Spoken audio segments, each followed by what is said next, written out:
You have a feel for any of these questionable guys, whether or not they'll be able to go? I always feel like guys are going to be pushing through, but we got another day to see. So really is what right now. There's nothing. We got one more day to make that decision. Do you have any idea when you're going to get Schobert back? It's getting closer, as I'm hearing. And I got him back every day right now. He's coaching, and he's doing a great job with that. But it's getting closer. It is. With a guy like Harrison, he practices Wednesday, Thursday, doesn't go Friday. He's played all year. Would that be a tough adjustment? It does help in our decision process, and we see, how it unfolds to tomorrow. But yes, it does help. Kind of coach, you would say, who would play if Harrison cannot go? Say it again one more time. Who would play if Harrison cannot play? Those are the things that were in the discussions and how we practice today. We rotated quite a few guys. That's what we did. Tried to make sure next man up. And we really do it every day. It's not just today. We do that every day. Everything that's gone on this week, what is your feel for the mood and mindset of the team after a week? The big thing is the focus of now, and each day, taking it one day at a time, and each day it's improved. And I was impressed with Wednesday, I was impressed with Thursday, and I was impressed with today. So can't wait to play. You got a lot of respect for Hugh. You guys always talk about outside noise. He's doing interviews. He's on ESPN today, and I'm sure everybody in the building knows about it. Do you have to tell the players to have that? Yeah, I'm not privy of all that, and the message is that we have to control today. That's the message.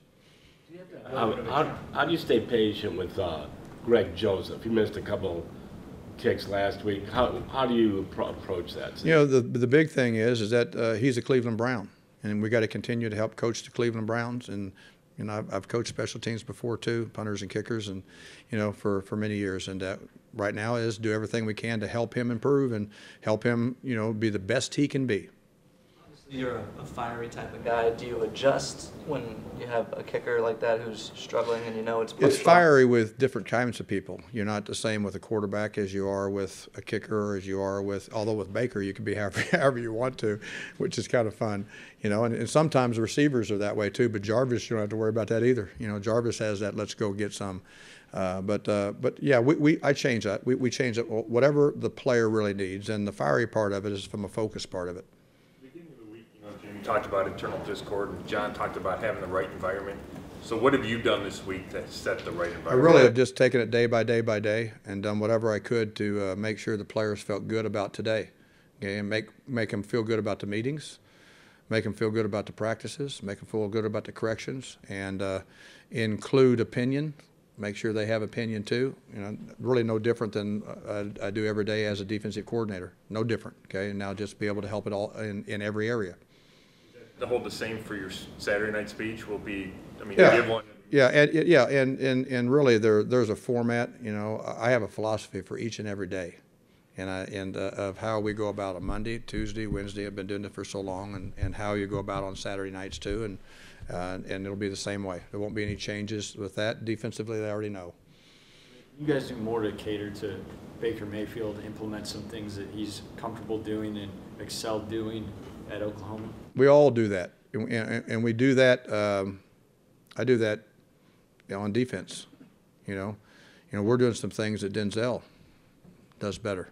Okay, we're doing some things that Miles does better. We do those type of things as coaches. We take a look at all those type of things, and and Amos does a really good job at that in special teams, just like Freddie is doing that in the offense. So the answer is yes. We look for those type of things, and it's not just about what we like to do; it's what they can do.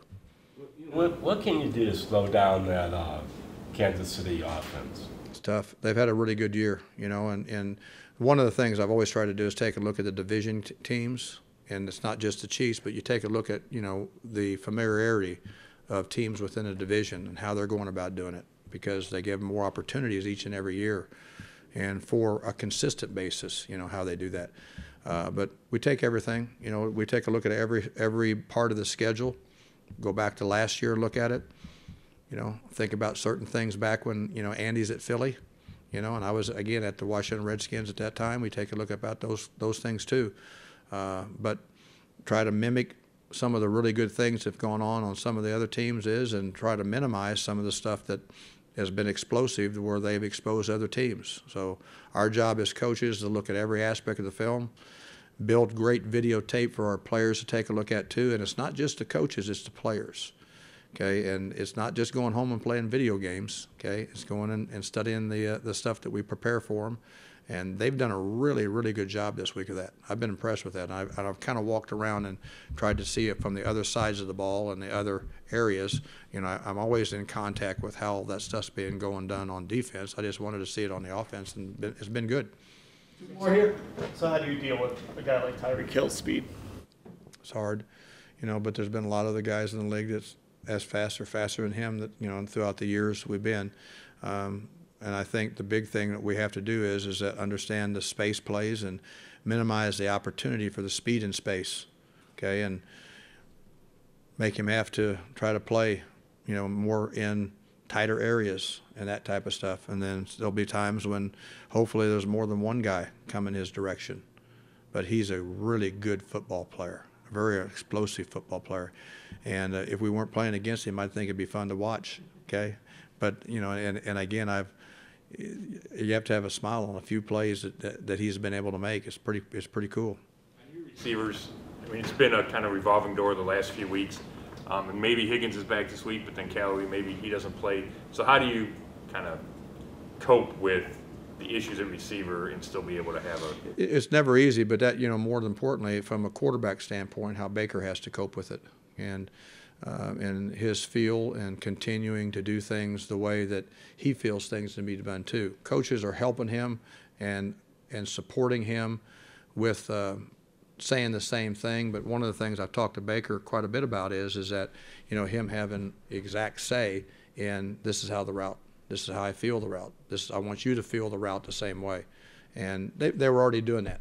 Everything was already doing that. I just wanted him to feel the support that I have for that and the feel that I have for that, and he's done a good job with that. He really has. What do you think of walk-away line yesterday? You know, I just, you know, I have to tell you, it's a smile. You know, and I think about all the misinterpretations of that kind of stuff. That's Freddie every day. If you all could hear him upstairs, the things that he says all the time with dry humor and the things that you miss and you have fun in the locker room and in the hallways, this is a tough business, but you got to crack a smile. I think that's really cool. And you know what? He came straight upstairs and came straight to my office and laid it on me. And I thought that was funny as all get out. Okay, I need to laugh too.